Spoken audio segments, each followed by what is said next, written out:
mulu, kagak pernah dosa, ya udah nggak perlu ente sholat taraweh. Ya.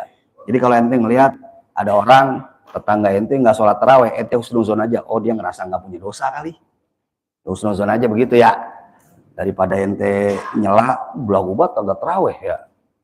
Nah, daripada ngotorin hati ente udah husnuzon, oh mungkin dia ngerasa nggak punya dosa, jadi nggak perlu sholat taraweh. Kan taraweh ini bisa ngapus dosa kita. Mungkin dia ngerasa nggak punya dosa, jadi dia ngerasa nggak perlu sholat taraweh.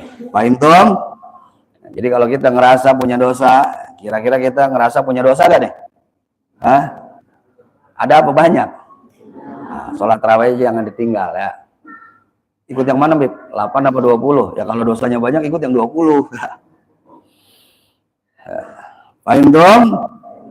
Nah, walaupun memang sholat taraweh ya, secara berjamaah ini tidak ada di zaman Nabi kita Muhammad Sallallahu Alaihi Wasallam. Ya, jadi ini sholat taraweh berjamaah nih, kalau bisa dibilang bid'ah nih. Bid'ah kenapa? Karena waktu itu Nabi Sallallahu Alaihi Wasallam tidak berjamaah. Nabi sholat pertama, hari kedua diikuti sama orang, hari ketiga makin banyak. Nabi khawatir nanti diwajibkan dan nanti bisa memberatkan umatnya. Akhirnya di hari keempat Nabi nggak lagi sholat di masjid, tapi sholat di rumah. Nggak lagi di masjid, nggak lagi sholat tarawih di masjid, tapi di rumah. Begitu juga zaman Sayyidina Abu Bakar Siddiq. Nah, begitu zaman Sayyidina Umar bin Al-Khattab radhiyallahu an menjabat sebagai khalifah, beliau melihat nih di masjid nih berkubu-kubu, belah sono, pada sama-sama lagi pada sholat tarawih. Akhirnya Sayyidina Umar kumpulin jadi satu, sehingga sholat sunnah tarawih berjamaah seperti sekarang ini ijtihad dari Sayyidina Umar bin Al-Khattab radhiyallahu anhu. Dan Sayyidina Umar mengatakan ni'matul bid'ah hadhihi. Ini adalah sebaik-baiknya bid'ah. Jadi kalau kita bicara bid'ah itu ada bid'ah hasanah, ada bid'ah sayyi'ah. Naam.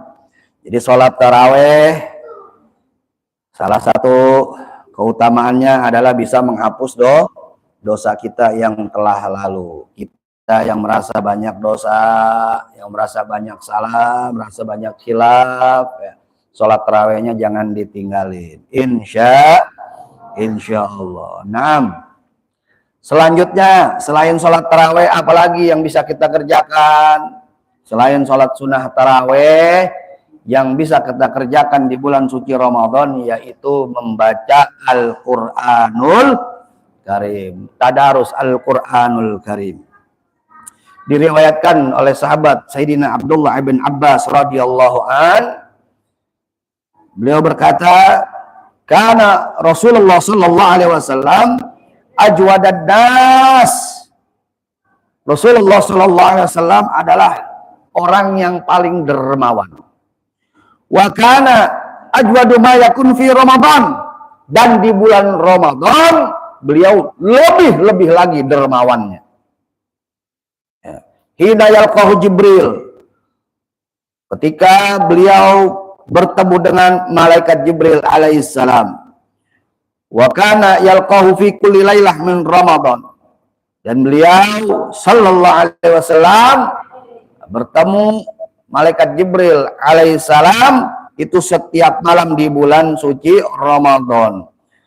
Wayudarisul Quran. Untuk apa Nabi Sallallahu Alaihi Wasallam berkumpul bersama malaikat Jibril? Untuk mempelajari Al-Quranul Karim, bertadarus Al-Quran, mengulang hafalannya, mengambil pelajaran, ya, dan seterusnya. Nah, menurut Al-Imam Ibnu Rajab Al-Hambali, seorang ulama dari madhab Hambali, dalam kitab Bughyatul Insan fi Wadhaifir Ramadan, beliau mengatakan wa fihi dalilun ala istihbabil ikthar min tilawatil Quran fi syahri Ramadan. Hadis tersebut itu menjadi dalil bahwa disunah